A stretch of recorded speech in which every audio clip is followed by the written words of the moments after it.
And so basically, that's a nice pass through the labrum. And then I'm just going to go retrieve that right back.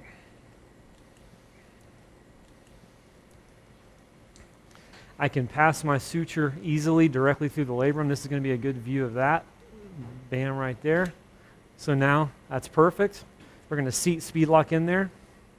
So now that I like my tension, we're just going to lock it in place. Perfect. That's a good looking repair right there.